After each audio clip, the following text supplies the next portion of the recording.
But now that this movie has come out there and, taking out the franchise Marvel aspect of it, that original component that we discussed, to come out and beat expectations in such a big way and to do it as an exclusive release for theaters, not to be too on the nose about it, but this is a superhero movie that may have in large part saved that exclusive theatrical slate for most of the rest of the year, because I think studios are going back to work this week after a holiday weekend feeling a lot more confident. Granted, keeping reality in check, and we're still in the middle of a pandemic, but things are viewed in a much more positive light now than I think even a week ago.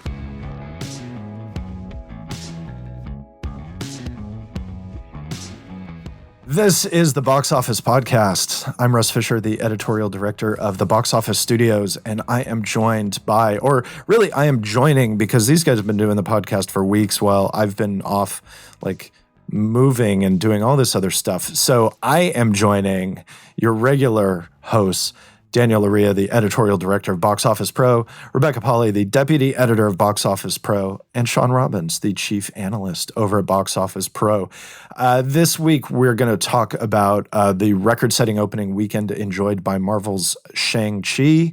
We're going to look at predictions for the Q4 box office and an interview with the filmmakers behind the movie Queenpins, and that would be Aron Gaudet and Gita Pullapilly. And that's a comedy from STX Entertainment, which hits theaters this coming weekend. But first, a quick word from our sponsor. And actually, this sponsor is coming through the concession stand. Oreo Cookies has figured out a way to take a concession stand classic to the next level. That's right, it's Oreo popcorn, and it's popping up at theaters across the country. This new blockbuster treat is made with real Oreo cookie pieces, drizzles of Oreo-based cake, and drizzles of Oreo cream.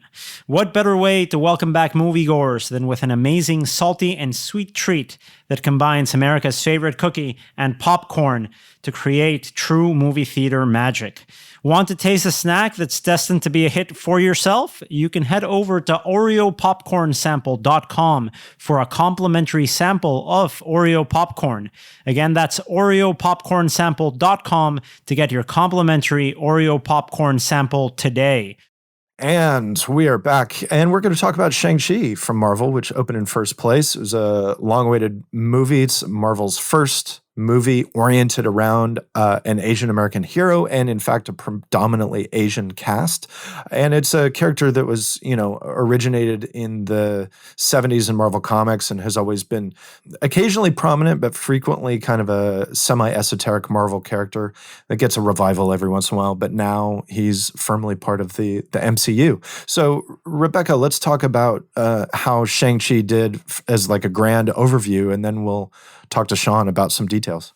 Yeah, in addition to those points that you mentioned, it's also the first MCU film to get theatrical exclusivity since 2019 at this point.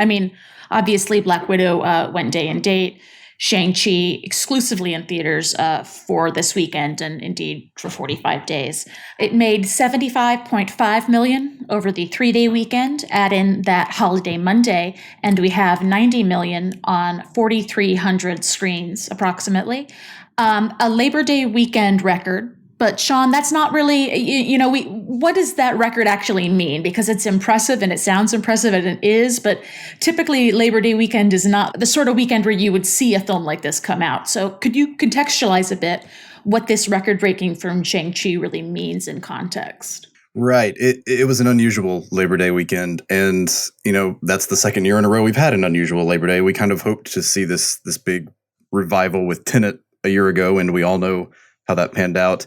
Things are much better now, 12 months later. And it's difficult to compare it to anything, though, because this is usually a weekend the industry takes off. For lack of a better way to put it, it's either when studios are dumping films that they don't think have a lot of potential, or they just have minimal risk and they aren't going to have a wide commercial appeal. And at the same time, they're letting those last summer releases from July and August have their legs into early autumn.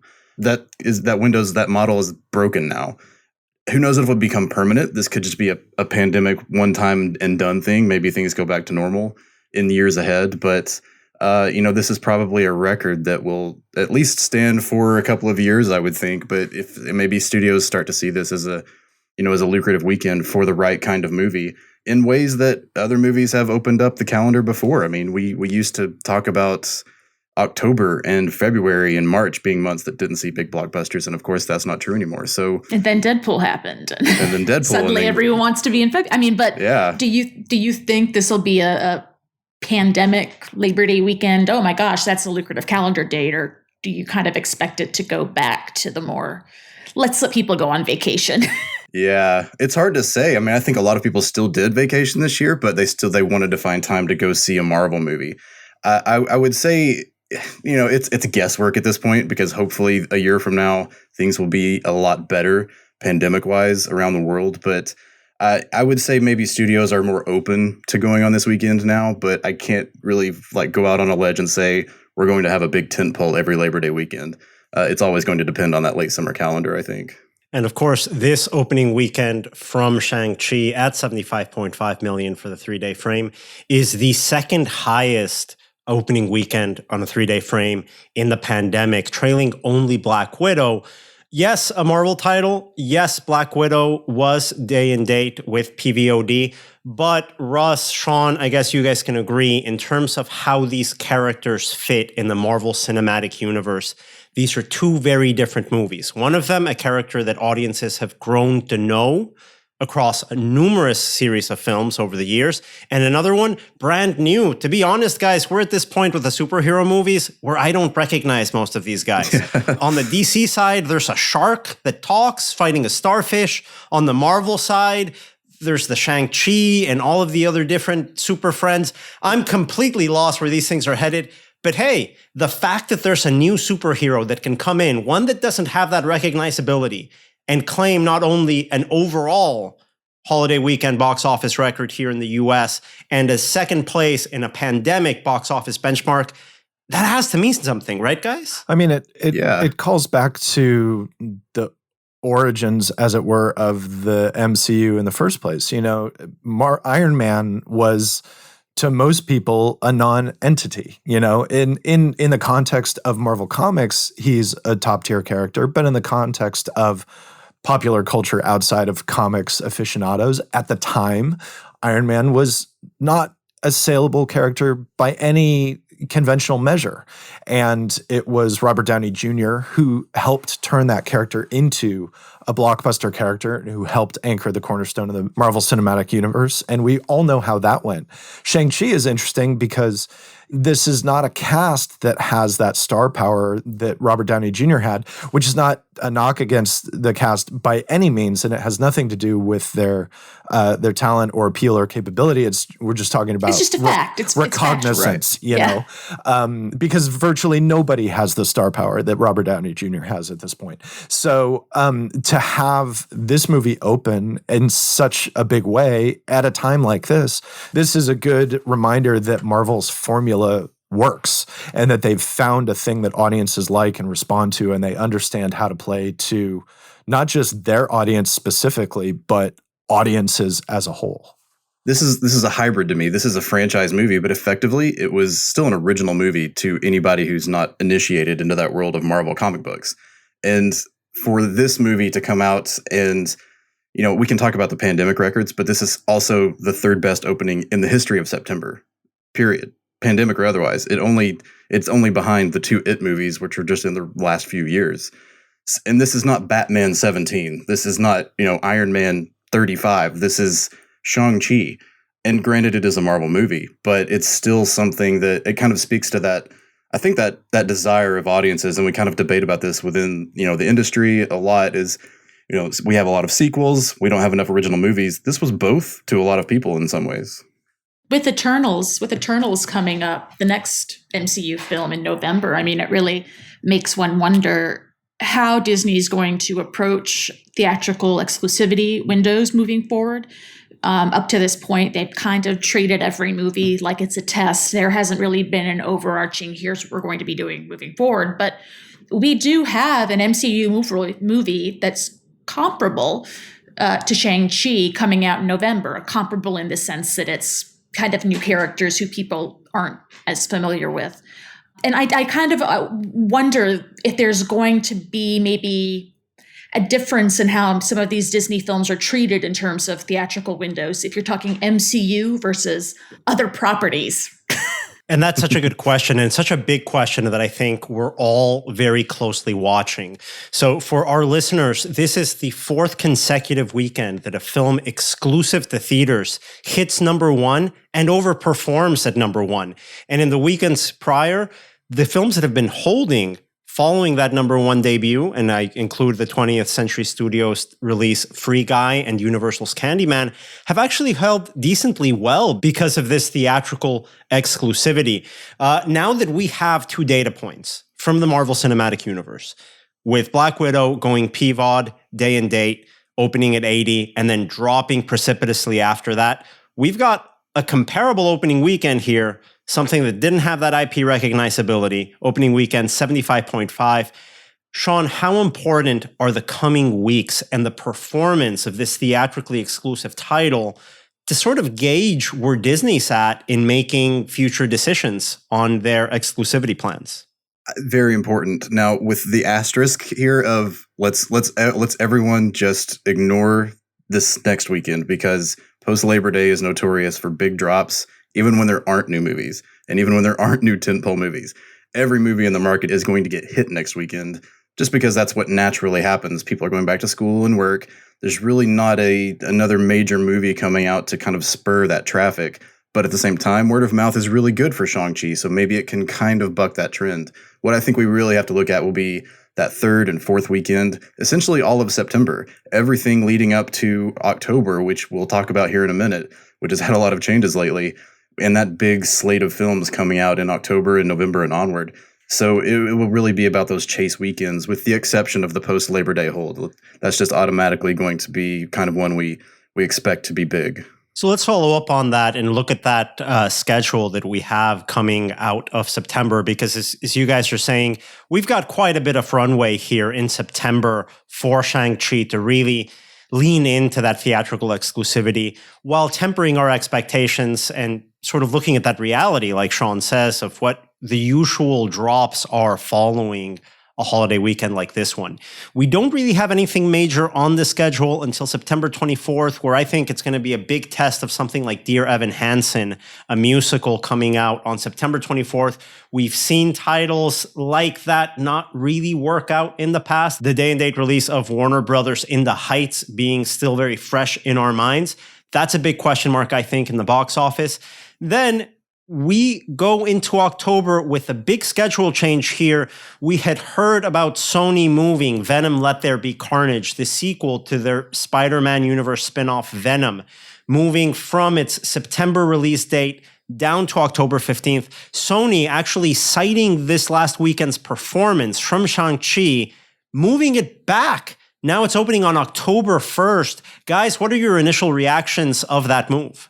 I realize 100% that it is a good thing that they've split the difference, and I'm very pleased that we're not going to be looking at, potentially 6 weeks before some of these major fall films start coming out. I'm glad we're not seeing that kind of hole in the schedule, and I appreciate the confidence that Sony has shown in theatrical, because they really have shown confidence in theatrical exhibition.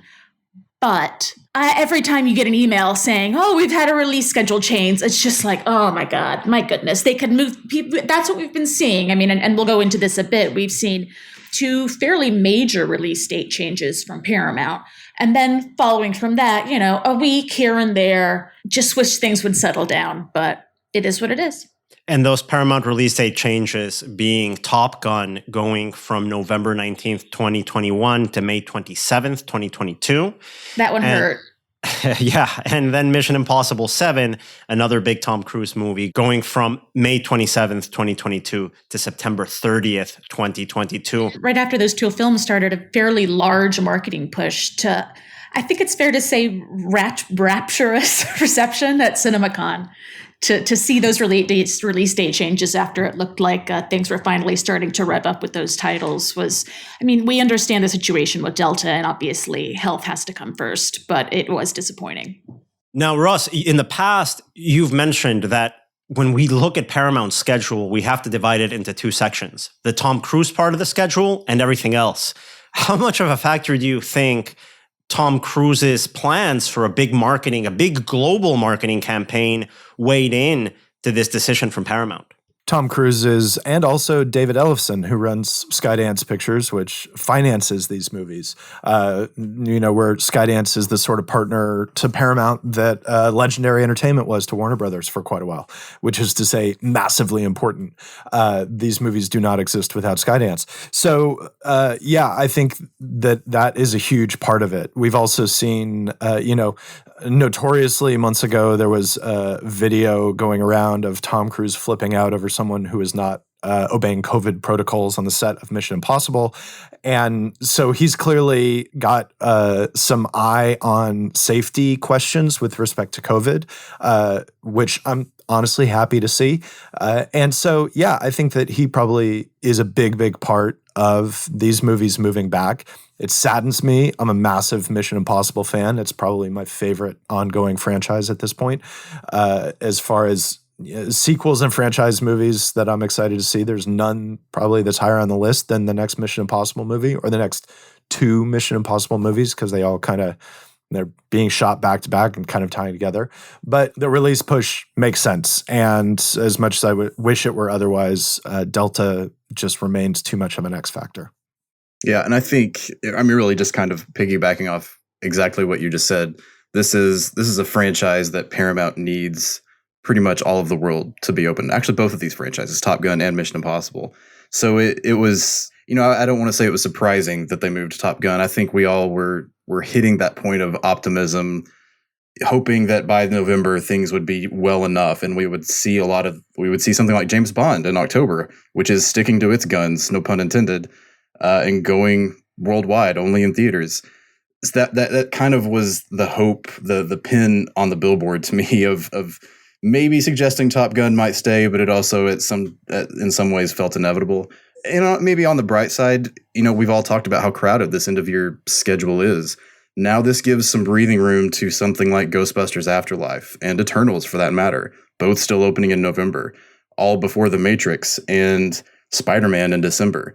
We're about to hit a point where we've become so used to maybe one big film, two at the most, opening in a single month during the vaccine era, so to speak. That's going to change in October. We're going to have 3 to 4 every month from now on. So in some ways, I think it was in a lot of ways, it was very smart for Top Gun to open that field up a little bit for everyone else, and it'll be in a much better position next year. And speaking, Shawn, of Ghostbusters Afterlife from Sony, that's another film that had a release date change. Thankfully, a small one, moving to November 19th of this year from November 11th, so just pushing back about a week. And then Paramount has moved Jackass Forever from October 22nd of this year back to February 4th. So those are the release date changes that we've seen in the past week. Some bigger than others in terms of the amount of time that's been shifting. But we're not through with the release date shuffle yet, unfortunately. One other thing to throw in about the Paramount and Tom Cruise scenario is that Cruise is almost certainly going to spend 2, maybe 3 months on the road promoting each of those movies. And then he probably also has final post-production to do. He's a producer. He's very active in the making of these movies. So, that 6-month window between Top Gun and Mission is almost certainly non-negotiable. There's probably no world in which there isn't at least 6 months between those movies to account for his promotion schedule, his work, and any number of other things. So if Top Gun moves, Mission is going to move too. That's just the way it is. So with this release date shuffle round 583 at this point, who knows? What are your expectations for Q4 in terms of box office? I know that you have been extremely bullish on Spider-Man No Way Home, and I can't imagine that the shuffle that we've seen has any effect on that, though Shang-Chi's performance might. I mean, it has to shore that up for you. Yeah, absolutely. I mean, especially since I think we've talked about the Q4 release slate. Spider-Man had its trailer debut, and it's kind of been the talk of the internet as far as pop culture and movies go for a couple of weeks. So that really has kind of solidified that movie as, I think, the end of year event. But now Shang-Chi it's done something that I think theaters and studios really needed to happen. We all knew Fast 9 and Black Widow and Quiet Place 2 to a very large extent would do really well. But now that this movie has come out there and, taking out the franchise Marvel aspect of it, that original component that we discussed, to come out and beat expectations in such a big way and to do it as an exclusive release for theaters, not to be too on the nose about it, but this is a superhero movie that may have in large part saved that exclusive theatrical slate for most of the rest of the year, because I think studios are going back to work this week after a holiday weekend feeling a lot more confident.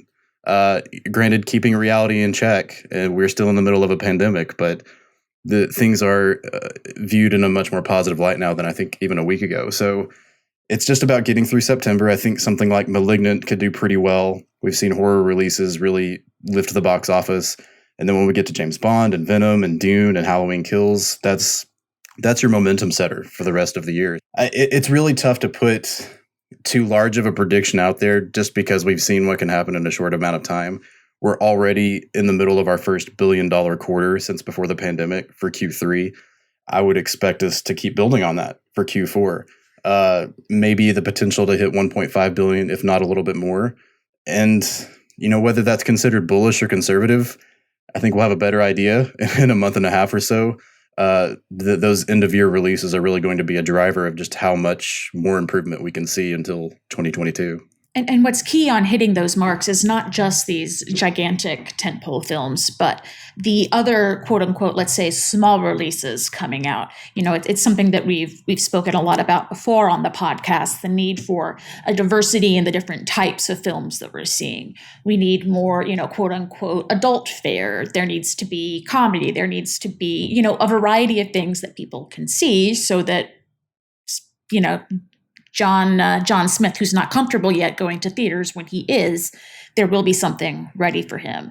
Now, Daniel, you spoke to the filmmakers behind one of those films that I think is one that holds a really interesting and important place in the schedule over the next few months. It's, would you call it a maybe mid-budget, mid-range comedy? Yeah, Rebecca, I think we have this title, Queenpins, coming out from STX Entertainment this Friday, an R-rated adult skewing comedy, very diverse in its representation and its cast, building off of the success of recent titles like Shang-Chi, like Candyman. And when we talk about diversity, we not only mean that representation on the screen, we also talk about different genres and different types of titles available to audiences like you're talking about. And I think this title fits the bill perfectly. It's not the big superhero movie. It's not going to be making 200, 300 million at the box office. But titles like this one, adult skewing R-rated comedies, I think are important for that overall ecosystem. So I was very excited to speak to the filmmakers, Adam Gaudet and Gita Pullapilly, about this title, starring Kirby Howell-Baptiste and Kristen Bell, about two suburban women who get into a cutout coupon scam. I had a great time watching this on a screener with my wife, really regretting that I wasn't seeing it in the theater. So I would like to encourage anyone looking for something a little bit different at the movies to give this title a shot. It's great to have these sort of movies in the market. So without any further ado, here is our interview with the filmmakers behind STX Entertainment's Queenpins, Adam Gaudet and Gita Pullapilly. Guys, thank you so much for joining us on the podcast today. Congratulations on your film. I just got to see it a little bit ago. I think it's a great title, the type of title that we haven't seen in the marketplace here in movie theaters as we continue in this reopening period. It's a diverse title. It's a comedy. It's going for a broad demographic, but let's call it an adult demographic. It's there's some adult language in there, but it's a great, fun movie. I can't think of a better time to watch it. Let's start from the beginning. When did you guys come upon this project? Because it's based on a true story, right? It's inspired by a true story of these two women in Phoenix, Arizona, who end up counterfeiting coupons that make up a $40 million coupon scam. And in Hollywood, as you know, things get optioned very quickly. And so Aron and I, with our journalism and documentary background, are always taking a deep dive on the internet, trying to find stories that haven't been told yet and need to be told or should be told. And I somehow was on a coupon blog and I started reading 3 sentences that existed about this story that talked about a $40 million coupon scam. And it had the name of a detective in Phoenix, Arizona, that had investigated it. And we called him up briefly just to see if this was for real. And after we talked to him, we basically got in our car and drove to Phoenix and just wanted to know more about this story and what happened. And of course, there's always the challenge of getting interest to make a movie, getting ready to make a movie. If I'm not mistaken, well, maybe you guys can help me putting the time frame together. When did you guys actually start production on this film? Well, interestingly, at first, we were supposed to open production offices on March 16th of 2020, and our financing fell apart because there were going to be millions of dollars in COVID costs that we didn't have in our budget. So then it really became about getting our movie back off the ground and getting financing again, and figuring out how to pay all of those COVID costs. So then we ended up actually starting production in October of 2020, and we shot this in Los Angeles during the height of the pandemic here, basically October, November, and wrapped in early December of 2020. And as filmmakers, you guys have tackled a different type of projects in the past. You've tackled, let's say, independent dramas. You've gone the documentary route. Obviously, you're going here for, let's say, a very general audience comedy in tone, in style, that presents its own tonal differences in how you approach your job. How did that speed bump from the pandemic impact you guys as filmmakers? Well, I think one thing is it was really hard to shoot anywhere you wanted to in Los Angeles in the height of the pandemic. At the time we were shooting in October through December, you need to remember it was the election, it was Thanksgiving, there were still protests happening in Los Angeles, and we needed to make sure our cast and crew were safe, but also it meant we couldn't travel a lot of places. So 22 out of our 30 days were shot in Pomona on a mental health facility campus.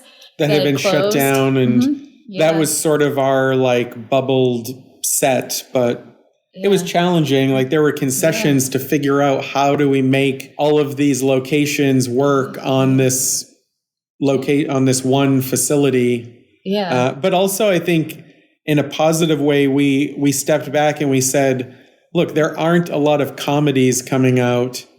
People are living in some really dark times. If we can do this, and we said this to our entire cast and crew, if we can pull this off, we can give people a reason to laugh, bring some joy in their lives.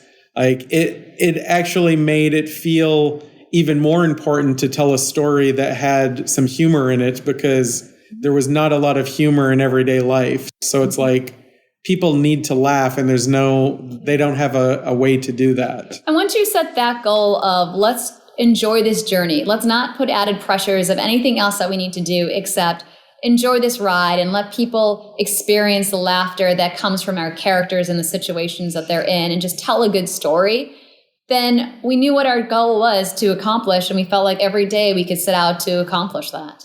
And comedies really rely on an ensemble. They rely on performances. And I think your casting here was perfect. I had a great time watching it. Of course, with that difference in scheduling in the pandemic, did any of those production complications impact the production end of things? And how were you able to direct your actors in a comedy at a time when it felt like the world was falling apart? I mean, certainly we had to make concessions on just, how much we could open the world up, because there wasn't a world to open it up to. So certain things that we would have done if there were no pandemic, we couldn't do, and we had to rethink them. We still felt like we could make a movie that didn't feel like it was made during the pandemic. But there were definitely concessions we had to make. And then, I think everybody was so thankful to be on a set where we were all working and there was reason to laugh a little. Yeah. And I think when you just bring such great, talented comedy people to a set, you find a way to immediately have joy, because they're always looking for interesting ways to take dialogue that you've written and make it something special. But it's just a way to enjoy a difficult time period in life and come together as a family and create something that brought a little joy to our cast and crew, but also hopefully to audiences all around the world.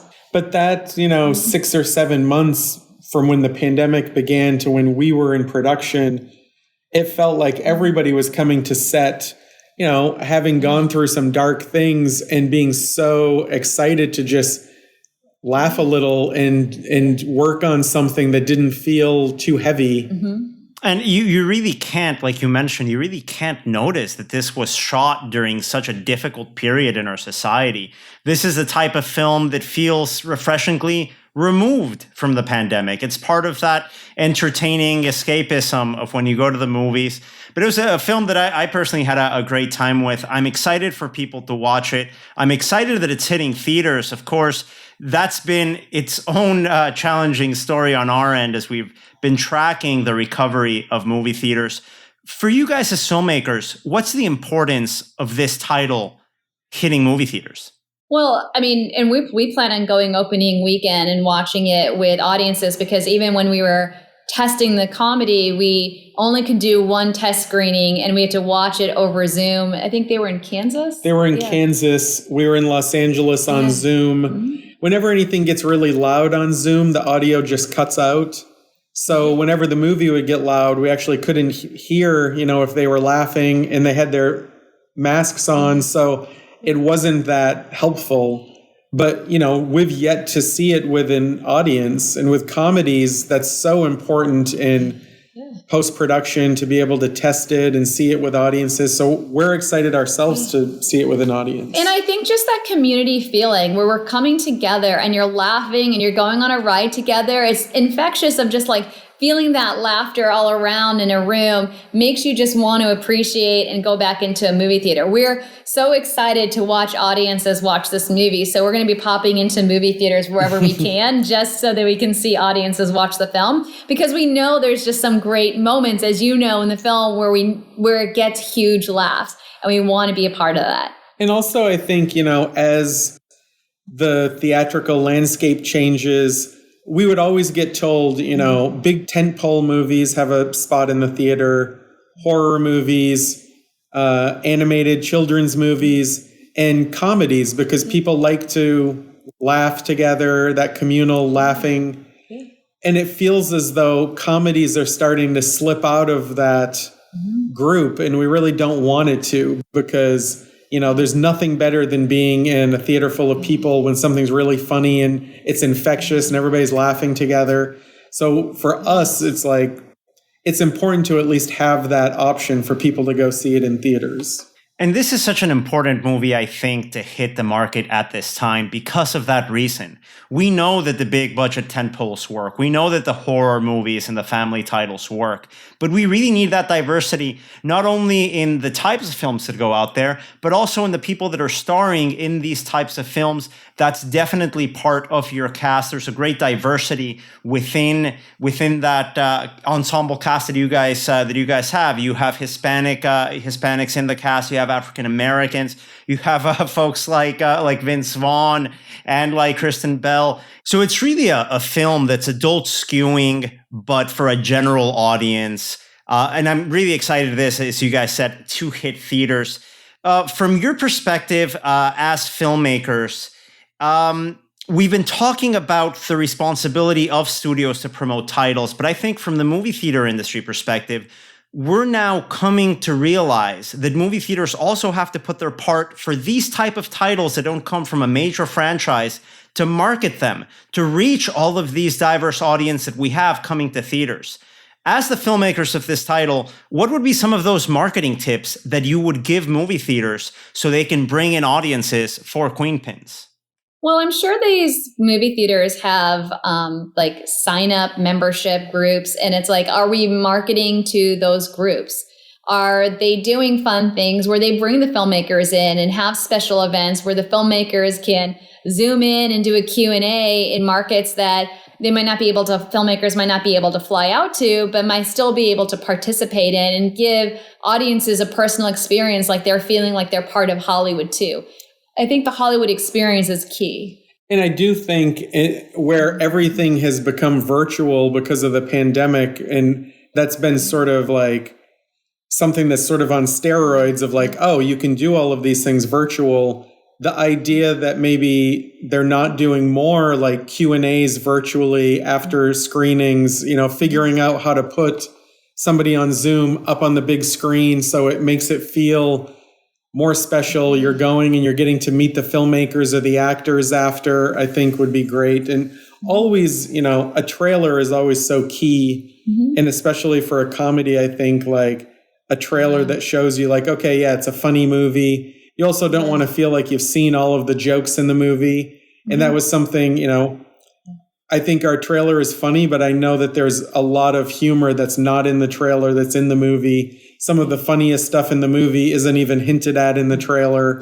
Mm-hmm. So knowing that, you're going to go and have reason to laugh. And share that trailer out, not just putting it before the movie, but also sending it digitally and making sure their loyal base actually sees that trailer in many different creative ways. Fantastic. And we like to close up every conversation by asking our guests on their own favorite movie theater experiences. As we know, every filmmaker that we get to speak to, they all tell us the same thing. We make movies for the big screen. So for you guys, do you guys have a favorite movie theater in your lives, or one of those movie-going experiences that really stand out for you? I mean, the ArcLight is one of our favorite movie theaters. They just take care of the filmmakers. They take care of the film. They respect audiences. And we really love the ArcLight and hope the one back in Los Angeles opens up again so that we can continue to go. And the Vista is opening up as well. It was owned by, I think, John Tarantino just bought it. So we're actually really excited because that's in our neighborhood. We live in Los Feliz, so we're very excited to see what he does with it. Great. Well, guys, thank you so much for joining us once again. Queenpins will be hitting theaters this Friday.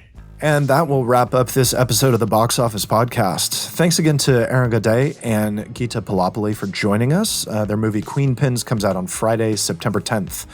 The Box Office Podcast is produced by Record Edit Podcasts and the Box Office Company. Thank you for listening, and please join us again next week.